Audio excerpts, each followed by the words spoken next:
आपण पाहतोय की सध्या जे आहे त्याविरुद्ध DYSPचं प्रकरण अंजना कृष्ण यांचं गाजतंय, त्यावरती काल अमोल मेटकरींनी जे आहे ते युटर्न गेल्याचं चित्र पाहायला मिळतं, त्यावर काय प्रतिक्रिया आहे? अमोल मेटकरी सारखा आमदार, मी वाईट बोलणार नाही, पण ज्या वेळी मेटकरींच्या पोस्ट येतात त्यावेळी आपण कमेंट वाचल्या पाहिजेत की लोकांनी शिव्या दिल्या पाहिजेत. बरं, आमदार असणारा, वाचन करणारा, व्याख्यान देणारा, म्हणजे व्याख्यान देऊन तुम्ही 25,000 5,000 10,000साठी काम करता, व्याख्यान देत देत आमदार झाला, अभिनंदन आहे तुमचं.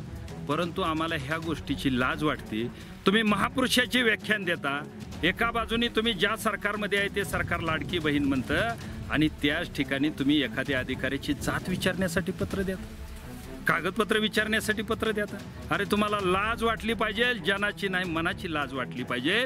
आपण ज्या नेत्याचं नाव घेतो, ज्या नेत्याचं डिसिप्लिन सांगतो, ज्या नेत्याची सुसंस्कृतपणा आपण सांगतो, त्या नेत्याचा एक आमदार एका IPS अधिकाऱ्यासाठी हजारो पुस्तक वाचून जो IPS अधिकारी झाला, गरिबीतून मोठी झालेली अशी माझी लाडकी बहीण, म्हणजे लाडकी बहिणीची योजना आणली, अशी IPS अधिकारी अंजना कृष्णासाठी तुम्ही जर पत्र देत असाल तर तो तुमच्या जिंदगीवर. आणि दुसरी गोष्ट म्हणजे तुम्ही दुसऱ्या दिवशी युटर्न घेताय, तुम्ही सामोरं जायच्या अगोदरच युटर्न घेताय, म्हणजे नक्कीच तुमचे कान अजितदादांनी पिळलेले आहेत, हे ह्या माध्यमातून दिसलेलं आहे. म्हणून अशा जातीयवादी अमोल मेटकरीचा आम्ही निषेध करतो. दुग्धाभिषेक आंदोलन केल्यामुळे तुमच्यावर गुन्हे दाखल झाले, त्यावर काय बोलायचं? अहो, शेतकऱ्यांसाठी, गरिबासाठी अनेक आंदोलनं आम्ही केली. दुधाचे आंदोलन असतील, ऊसाचे आंदोलन असतील, अनेक आंदोलनं केली, अनेक आंदोलनाचे गुन्हे दाखल आहेत. एक आंदोलन पोलीस बांधवांसाठी, हिथून पुढचा लढा ही आमचा पोलिसांसाठी असेल, खाकीसाठी असेल.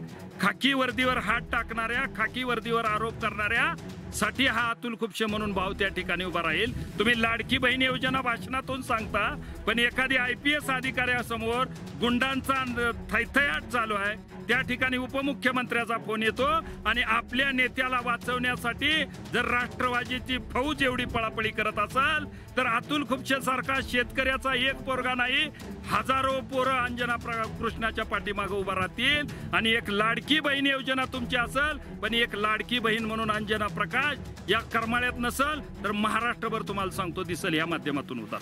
रुपाली ठोंबरेंनी देखील काल स्टेटमेंट केलं की ते कोर्टामध्ये जाणार वगैरे, त्या संदर्भात काय? आता रुपाली ताई बी आमची बहीणच आहे, अंजना प्रकाशची म्हणजे कृष्णा म्हणजे बहीण, म्हणजे रुपाली ताई बी आमच्या बहीणच आहेत. पण बहिणींना माझी विनंती आहे की तुम्ही ज्याच्यासाठी म्हणताय की कोर्टात जाईन शेतकऱ्यावरचे गुन्हे कमी करेन, पण ज्या गुन्हेगारावर गुन्हे दाखल आहेत त्यांच्यावर 302 सारखे गुन्हे आहेत, ते गुंड आहेत. रुपालीताई तुम्ही माहिती घ्या.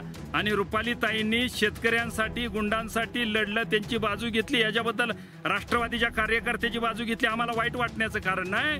पण ज्या बहिणीच्या विरोधात तुम्ही जायचं म्हणताय, तुम्ही स्वतः वकील आहात ताई, तुम्ही ज्या बहिणीच्या विरोधात जायचं म्हणताय ती बहीण हजारो पुस्तकं घेऊन ह्या ठिकाणी शिकून IPS झालेली आहे. तुम्ही सांगा, तुमच्या पुण्यातली एखादी मुलगी आहे आणि ती मुलगी जर केरळच्या ठिकाणी जाऊन IPS झाली आणि तिथं SP झाली असेल आणि त्या ठिकाणी काम करताना तिथल्या उपमुख्यमंत्र्याचा केरळच्या दमबाजीचा फोन येतो आणि साईटने वाळू उपसणारी, मुरम उपसणारी गुंड जर दादागिरी करत असतील तर रुपालीताई तुम्ही कोर्टात जाण्याची भाषा केली असती का? तर माझी विनंती आहे की बाहेर राज्यातली एक आपली बहीण या ठिकाणी काम करते म्हणून तिचं कौतुक केलं पाहिजे, सपोर्ट दिला पाहिजे.